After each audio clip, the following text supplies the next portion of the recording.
साल की बच्ची जो पूरे 20 दिन तक गायब रही और जब मिली तो पूरा सिंगापुर दुखी हो गया। आखिर ऐसा क्या हुआ उस बच्ची के साथ? ह्योंग ना सिर्फ 8 साल की थी, लेकिन जितनी छोटी थी उतनी ही समझदार भी। वो अपनी माँ के साथ सिंगापुर में रहती थी।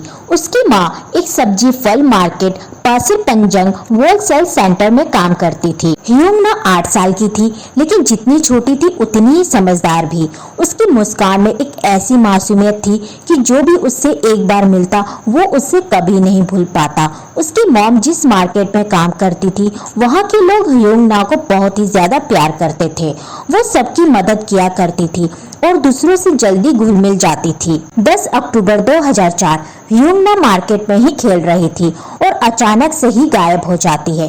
कोई चीख नहीं, कोई शोर नहीं, जैसे कि हवा में गुम हो गई हो। उसकी माँ परेशान हो गई। उसे हर जगह ढूंढा, लोगों से पूछताछ भी की, पर वो कहीं नहीं मिली। उसकी माँ ने पुलिस कंप्लेंट भी की और अखबारों में भी खबरें छपने लगी, पोस्टर भी छपवाए गए और सारा शहर उसे खोजने में लग गया। लेकिन वो 8 साल की बच्ची कहीं नहीं मिली। पुलिस वालों की जांच में उन्हें एक आदमी पर शक हुआ, तो हु शेंग, जो ह्योंग की माँ का जानकार था और उसी मार्केट में काम करता था।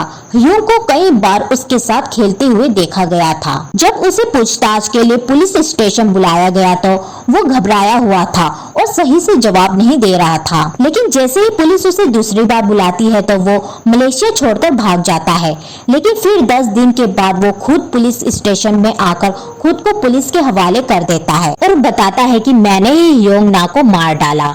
उसने ह्योंग को एक स्टोरेज रूम में लेकर गया और उसके साथ जबरदस्ती करने लगा। जब उसने चिल्लाने की कोशिश की तो उसका गला घोटकर जान से मार डाला और फिर उसकी लाश को एक कार्डबोर्ड बॉक्स में डालकर जंगल में फेंक दिया। पुलिस जब उस जगह पहुंची तो उन्हें वहां एक टेप से सील किया हुआ एक बॉक्स मिला और उस बॉक्स को खोलने पर उन्हें एक सड़ी हुई लाश मिली जो ह्योंग ना की थी। ये देखकर उसकी माँ पूरी तरह से टूट गई थी और पूरा सिंगापुर दुखी था उस मासूम बच्ची के लिए। जब अदालत में तो हु शेंग को लाया जाता है तब उसका वकील कहता है कि वो मानसिक तौर से बीमार है, लेकिन साइकोलॉजिकल रिपोर्ट्स के बाद साफ हो जाता है कि वो बिल्कुल ठीक है। उसे कोई मानसिक बीमारी नहीं है। उसने जो कुछ भी किया होशो हवास में किया और वो जानता था कि वो क्या कर रहा है और 2006 में उसे फांसी दे दी गई।